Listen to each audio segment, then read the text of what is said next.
क्या कोई पत्नी अपने ही पति की मौत की साजिश रच सकती है? क्या सोशल मीडिया की चमक, एक अवैध संबंध और नए सपनों का लालच किसी को इतना अंधा बना सकता है कि वो 7 फेरों के रिश्ते को हमेशा के लिए खत्म कर दे? आज की हमारी पहली घटना हरियाणा के भिवानी जिले की है। भिवानी जिले का एक छोटा सा गांव का है। यहाँ 35 वर्षीय प्रवीण यादव अपनी पत्नी रवीना राव और 6 साल के बेटे मुकुल के साथ रहता था। देखने वालों को उनका परिवार बिल्कुल सामान्य और खुशहाल दिखाई देता था।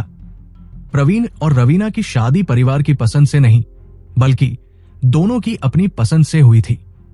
साल 2015 में पहली मुलाकात के बाद दोनों के बीच बातचीत शुरू हुई और धीरे धीरे ये दोस्ती गहरे प्यार में बदल गई। समय के साथ दोनों ने तय कर लिया कि वे पूरी जिंदगी एक दूसरे के साथ बिताना चाहते हैं। हालांकि उनके इस फैसले को परिवार की मंजूरी आसानी से नहीं मिली। जब प्रवीण ने अपने पिता सुभाष यादव से रवीना से शादी करने की इच्छा जताई, तो शुरुआत में परिवार ने इस रिश्ते का विरोध किया। लेकिन प्रवीण अपने फैसले से पीछे हटने को तैयार नहीं था। उसने साफ कर दिया कि वो शादी करेगा तो सिर्फ रवीना से। आखिरकार बेटे की जिद और उसकी खुशी को देखते हुए परिवार मान गया और साल 2017 में दोनों की शादी पूरे हिंदू रीति रिवाजों के साथ संपन्न हुई। शादी के शुरुआती साल बेहद अच्छे रहे। दोनों एक दूसरे के साथ खुश थे और कुछ समय बाद उनके घर बेटे मुकुल का जन्म हुआ। बेटे के आने से परिवार की खुशियां और बढ़ गई। ऐसा लग रहा था कि उनकी जिंदगी अब पूरी तरह संवर चुकी है। लेकिन समय के साथ हालात बदलने लगे। छोटी छोटी बातों पर होने वाली बहसें धीरे धीरे बड़े झगड़ों में बदलने लगी। दोनों के बीच सबसे बड़ा विवाद रवीना की सोशल मीडिया में बढ़ती दिलचस्पी को लेकर था। रवीना ने केवल हाई स्कूल तक पढ़ाई की थी, लेकिन उसके सपने सामान्य घरेलू जिंदगी से कहीं बड़े थे। वो अपनी अलग पहचान बनाना चाहती थी। इसी सोच के साथ उसने इंस्टाग्राम पर डांस और लिप सिंक वीडियो बनाना शुरू किया। बाद में उसने यूट्यूब पर भी काम करना शुरू किया, जहां वो छोटे छोटे ड्रामा और शॉर्ट फिल्मों में अभिनय करने लगी। धीरे धीरे सोशल मीडिया उसकी दिनचर्या का सबसे अहम हिस्सा बन गया। वीडियो बनाना, उन्हें अपलोड करना, व्यूज देखना और लोगों की तारीफ सुनना उसे अच्छा लगने लगा। हर नए फॉलोअर के साथ उसका आत्मविश्वास बढ़ता गया। उसे लगने लगा कि यही प्लेटफॉर्म उसे नाम और आर्थिक सफलता दिला सकता है। दूसरी ओर प्रवीण की सोच बिल्कुल अलग थी। वो एक मेहनती ड्राइवर था और निर्माण कार्य में इस्तेमाल होने वाली रेत, मिट्टी और सीमेंट जैसी सामग्री को एक जगह से दूसरी जगह पहुंचाने का काम करता था। दिन भर की मेहनत के बाद वो अपने परिवार की जरूरतें पूरी करने की कोशिश करता था। उसे लगता था कि सोशल मीडिया पर जरूरत से ज्यादा समय देना परिवार और रिश्ते दोनों के लिए नुकसानदायक साबित हो सकता है। यही बात दोनों के बीच लगातार विवाद की वजह बनने लगी। प्रवीण के परिवार की जिम्मेदारियां भी कम नहीं थी। उसकी मां का पहले ही निधन हो चुका था। घर में उसके पिता सुभाष यादव, पत्नी रवीना और बेटा मुकुल ही साथ रहते थे। सुभाष यादव शादी ब्याह और बड़े आयोजनों में कैटरिंग का काम करते थे। प्रवीण के दोनों भाई अपने अपने परिवारों के साथ अलग रह रहे थे। शादी के बाद जब रवीना इस घर में आई तो दिन का ज्यादातर समय उसे अकेले बिताना पड़ता था। सुबह पति और ससुर दोनों काम पर निकल जाते और देर शाम लौटते। खाली समय में पहले वो घर के काम करती और मोबाइल चलाती थी, लेकिन धीरे धीरे उसी मोबाइल ने उसकी पूरी दुनिया बदल दी। शुरुआत में उसने सिर्फ समय बिताने के लिए रील्स बनानी शुरू की थी, लेकिन जब उसकी वीडियो पर अच्छे व्यूज आने लगे और लोग उसे पहचानने लगे तो उसका उत्साह और बढ़ गया। उसने यूट्यूब पर भी लगातार वीडियो डालने शुरू कर दिए। वहां भी उसे अच्छी प्रतिक्रिया मिलने लगी। समय बीतने के साथ उसकी कई वीडियो वायरल हुई। फॉलोअर्स तेजी से बढ़ने लगे और रवीना के सपने भी पहले से कहीं बड़े हो गए। अब वो सोशल मीडिया को केवल शौक नहीं, बल्कि कमाई और पहचान का सबसे बड़ा जरिया मानने लगी थी। उसे विश्वास हो गया था कि अगर वो लगातार वायरल होती रही तो एक दिन वो अच्छी कमाई कर सकेगी, अपनी आर्थिक परेशानियां खत्म करेगी और अपनी मनचाही जिंदगी जी पाएगी। यहीं से उसकी पूरी दुनिया मोबाइल कैमरे, रील्स, व्यूज और फॉलोअर्स के इर्द गिर्द घूमने लगी। इस बीच रवीना की जिंदगी एक नए मोड़ पर पहुंच चुकी थी। सोशल मीडिया पर उसकी बढ़ती एक्टिविटी ने एक छोटे यूट्यूब प्रोडक्शन चैनल का ध्यान अपनी ओर खींच लिया। चैनल की टीम ने उससे संपर्क किया और अपने ड्रामा वीडियो व शॉर्ट फिल्मों में अभिनय करने का प्रस्ताव दिया। रवीना ने बिना देर किए इस अवसर को स्वीकार कर लिया। धीरे धीरे वो लगातार शूटिंग, रील्स और नए प्रोजेक्ट्स में व्यस्त रहने लगी। अब उसका अधिकांश समय घर के बजाय कैमरे और सेट के बीच गुजरने लगा। देखने वालों को लग रहा था कि उसकी जिंदगी सफलता की तरफ बढ़ रही है, लेकिन किसी को यह अंदाजा नहीं था कि इसी चमक के पीछे एक ऐसा राज छिपा हुआ है जो जल्द ही पूरे परिवार को तबाह कर देगा। फिर आया 26 मार्च 2025, एक ऐसी तारीख जिसने यादव परिवार की दुनिया हमेशा के लिए बदल दी। उस सुबह रवीना घर पर थी क्योंकि उसे अपने बेटे मुकुल के स्कूल से जुड़ा एक जरूरी काम पूरा करना था। सब कुछ सामान्य दिखाई दे रहा था, लेकिन तभी प्रवीण के पिता सुभाष यादव को अचानक महसूस हुआ कि उन्होंने अपने बेटे को पिछली रात के बाद से देखा ही नहीं है। शुरुआत में उन्होंने इसे ज्यादा महत्व नहीं दिया। इसकी वजह भी थी। प्रवीण ट्रांसपोर्ट का काम करता था और अक्सर रेत, मिट्टी तथा सीमेंट जैसी निर्माण सामग्री लेकर दूसरे शहरों में जाता था। कई बार ऐसा भी होता था कि काम के कारण वो 1-2 दिन तक घर नहीं लौट पाता था। लेकिन समय बीतने के साथ पिता का मन बेचैन होने लगा। आखिरकार उन्होंने रवीना से पूछा कि प्रवीण आखिर है कहां। रवीना ने बताया कि 25 मार्च की रात लगभग 8 बजे प्रवीण घर लौटा था। परिवार के साथ खाना खाने के बाद सभी अपने अपने कमरों में सो गए। रात करीब 3 बजे किसी आवाज से उसकी नींद खुली। जब वो बाहर निकली तो उसने देखा कि प्रवीण सीढ़ियों के पास बैठा सिगरेट पी रहा था। उसने उसे टोका और कहा कि इतनी रात में बाहर बैठने की क्या जरूरत है, अंदर चलकर आराम करो। इसके बाद दोनों वापस कमरे में चले गए। सुबह जब उसकी आंख खुली तो प्रवीण घर में कहीं नहीं था। उसे लगा कि वो रोज की तरह काम पर निकल गया होगा, इसलिए उसने इस बात पर ज्यादा ध्यान नहीं दिया। सुभाष यादव ने भी यही सोचकर खुद को समझा लिया कि शायद बेटा काम के सिलसिले में बाहर गया होगा। उधर रवीना बेटे मुकुल को स्कूल छोड़ने के बाद अपनी शूटिंग के लिए निकल गई। शाम को जब वो वापस लौटी तो घर का माहौल पूरी तरह बदल चुका था। परिवार के हर सदस्य के चेहरे पर चिंता साफ नजर आ रही थी। उसे बताया गया कि प्रवीण अभी तक वापस नहीं आया है और उसका मोबाइल भी लगातार बंद मिल रहा है। तब तक परिवार के लोग उसके दोस्तों, रिश्तेदारों और साथ काम करने वाले लोगों से संपर्क कर चुके थे, लेकिन किसी के पास कोई जानकारी नहीं थी। ऐसा लग रहा था मानो प्रवीण अचानक बिना कोई निशान छोड़े गायब हो गया हो। अब चिंता डर में बदलने लगी थी। रवीना भी लगातार बेचैन दिखाई दे रही थी। आखिर उसका पति कहां गया? उसका फोन बंद क्यों है? इन सवालों का जवाब किसी के पास नहीं था। आखिरकार उसने पुलिस स्टेशन जाकर अपने पति की गुमशुदगी की रिपोर्ट दर्ज करा दी और अधिकारियों से जल्द तलाश शुरू करने की अपील की। रिपोर्ट दर्ज होने के बाद भी परिवार को उम्मीद थी कि शायद प्रवीण किसी जरूरी काम में फंस गया होगा और जल्द लौट आएगा। लेकिन 26 मार्च बीत गया, फिर 27 मार्च भी गुजर गया। पुलिस लगातार जांच में जुटी रही और रवीना भी अधिकारियों से लगातार संपर्क बनाए हुए थी, मगर हर कोशिश नाकाम साबित हो रही थी। फिर 28 मार्च 2025 की सुबह पुलिस स्टेशन में एक अनजान व्यक्ति का फोन आया। उसकी आवाज घबराई हुई थी। उसने बताया कि उसने कुछ देर पहले एक सुनसान नाले में एक शव देखा है, जिसकी हालत बेहद भयावह है। सूचना मिलते ही पुलिस टीम तुरंत मौके पर पहुंची। वहां का नजारा किसी भी इंसान को अंदर तक झकझोर देने वाला था। गंदे नाले के पानी में एक शव तैर रहा था।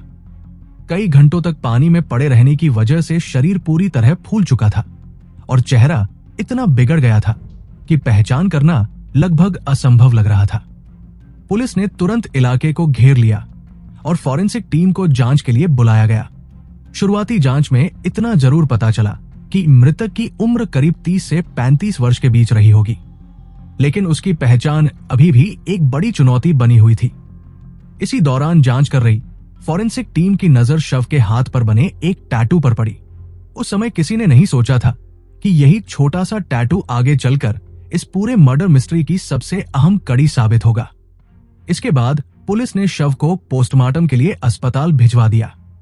नाले से मिले इस अज्ञात शव की खबर कुछ ही घंटों में पूरे इलाके में आग की तरह फैल गई और हर कोई यही जानना चाहता था कि आखिर ये लाश किसकी है और इसके पीछे छिपा सच क्या है।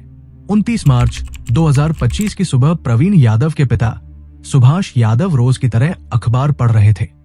तभी उनकी नजर एक ऐसी खबर पर पड़ी जिसने उनके दिल की धड़कन बढ़ा दी। खबर में एक अज्ञात युवक का शव मिलने का जिक्र था और उसके कपड़ों का विवरण पढ़ते ही उन्हें अपने बेटे प्रवीण की याद आ गई। सबसे ज्यादा डर उन्हें उस बात से लगा कि खबर में हाथ पर बने टैटू का भी उल्लेख था, जबकि प्रवीण ने भी अपने नाम का टैटू बनवा रखा था। मन में उठ रहे डर को शांत करने के लिए सुभाष यादव बिना देर किए अपने कुछ रिश्तेदारों के साथ अस्पताल पहुंचे, लेकिन वहां जो सच्चाई उनका इंतजार कर रही थी उसने पूरे परिवार की दुनिया उजाड़ दी। शव पर मौजूद कपड़े और हाथ का टैटू देखते ही ये साफ हो गया कि वो लाश किसी और की नहीं बल्कि प्रवीण यादव की थी। जिस बेटे के सकुशल लौटने की उम्मीद परिवार पिछले कई दिनों से लगाए बैठा था, अब वो हमेशा के लिए उनसे बिछड़ चुका था। पहचान की औपचारिकता पूरी होने के बाद पुलिस ने पोस्टमार्टम कराया। उधर सुभाष यादव ने घर लौटकर ये दुखद खबर परिवार के बाकी लोगों और बहू रवीना को भी दी। कुछ ही देर में पूरे घर में मातम फैल गया।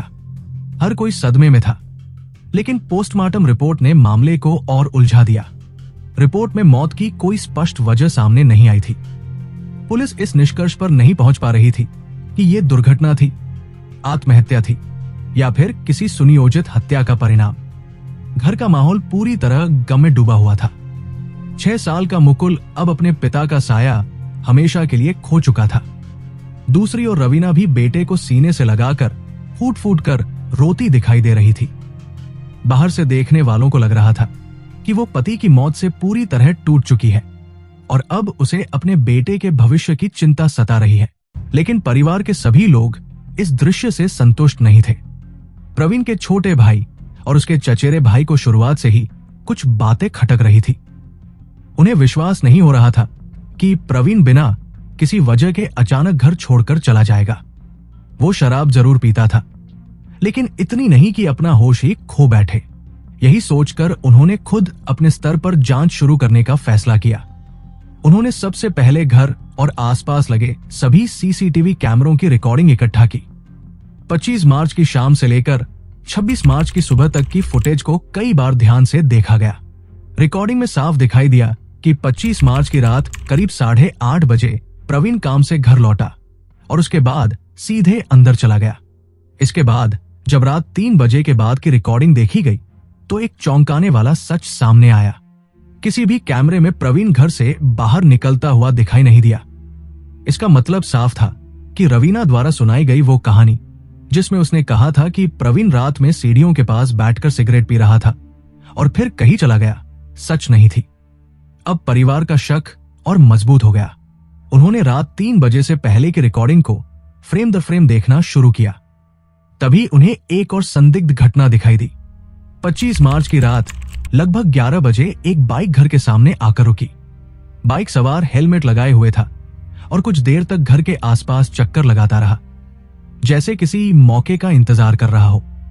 कुछ समय बाद वो वहां से चला गया, मगर कहानी यही खत्म नहीं हुई। 26 मार्च की रात करीब 1:55 पर वही बाइक दोबारा इलाके में दिखाई दी। इस बार बाइक पर 3 लोग बैठे हुए थे। चालक ने हेलमेट पहन रखा था।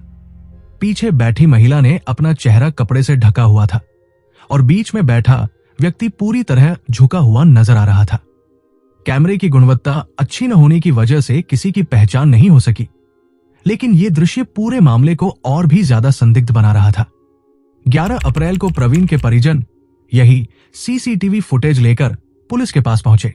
सुभाष यादव ने पुलिस को बताया कि उन्हें शक है कि बाइक पर पीछे बैठी महिला उनकी बहू रवीना थी और बीच में झुका हुआ व्यक्ति शायद प्रवीण ही था।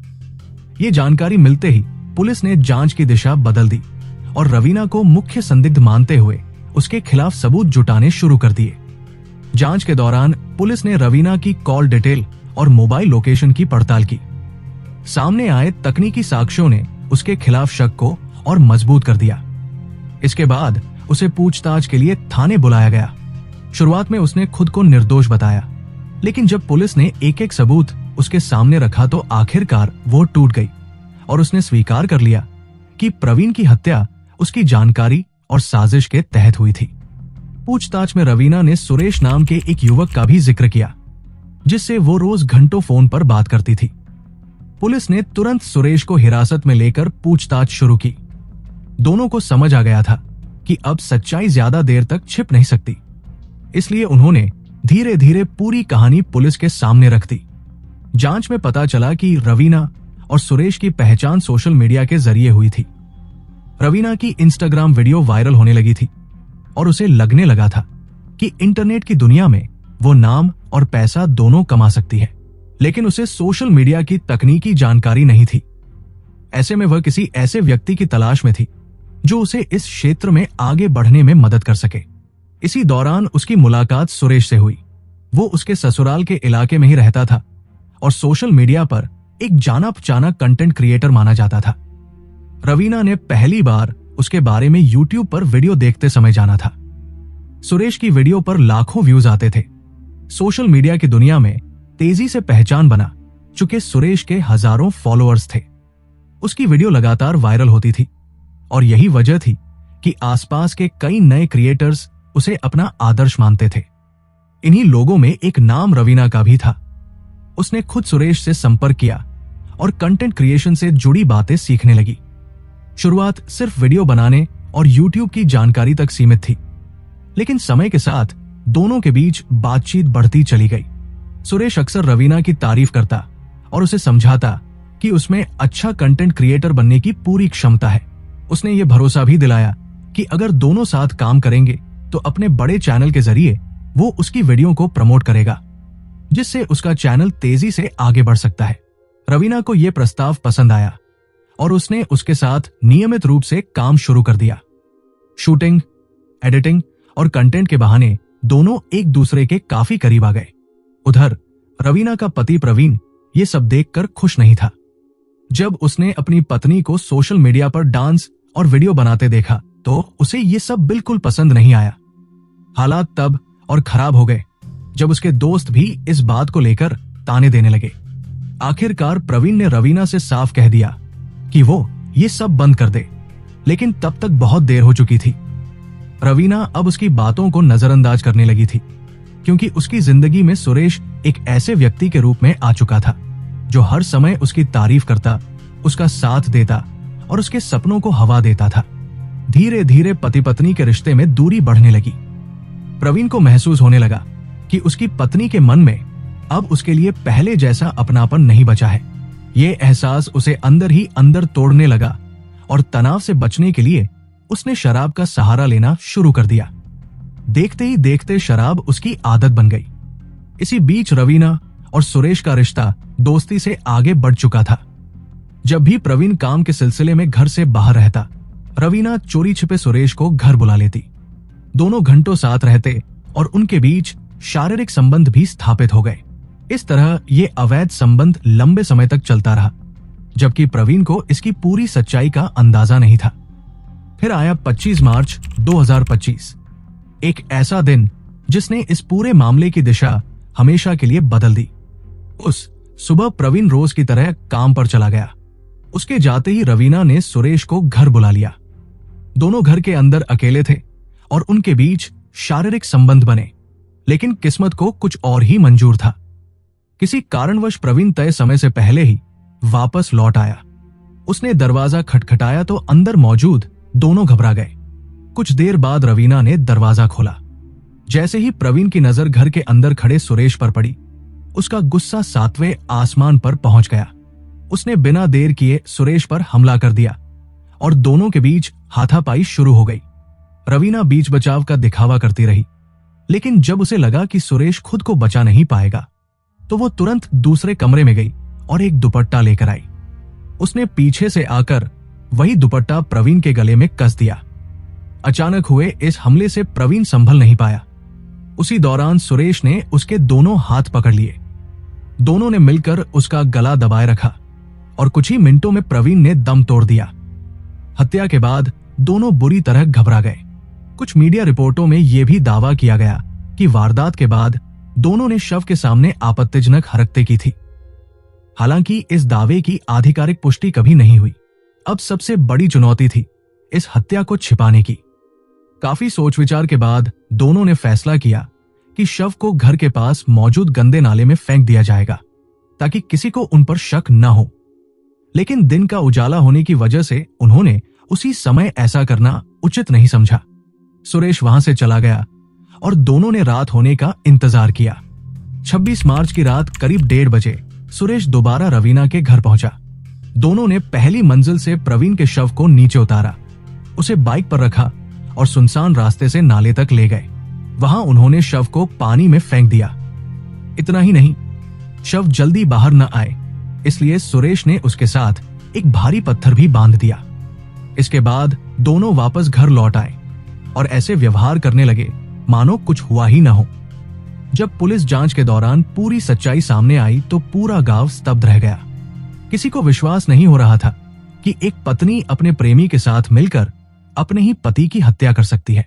सबसे हैरान करने वाली बात यह थी कि हत्या के बाद भी रवीना कई दिनों तक अपने परिवार और पुलिस के सामने खुद को बेबस और परेशान पत्नी साबित करने का नाटक करती रही। वो बार बार यही दिखाती रही कि उसे अपने पति की गुमशुदगी की चिंता है, जबकि असलियत बिल्कुल अलग थी। उसने अपने छोटे बेटे मुकुल के भविष्य तक के बारे में नहीं सोचा, जिसने एक ही झटके में अपने पिता को खो दिया। फिलहाल इस मामले में रवीना और सुरेश दोनों पुलिस की गिरफ्त में हैं। पुलिस ने CCTV footage, call detail record और सुरेश की बाइक समेत कई अहम सबूत जुटाकर अदालत में चार्जशीट दाखिल कर दी है। अब इस पूरे मामले पर अंतिम फैसला अदालत को सुनाना है और इलाके के लोग उसी फैसले का इंतजार कर रहे हैं। ये घटना एक बार फिर ये साबित करती है कि जब किसी रिश्ते में भरोसे की जगह धोखा, जुनून और स्वार्थ ले लेते हैं तो उसका अंत सिर्फ बर्बादी और अपराध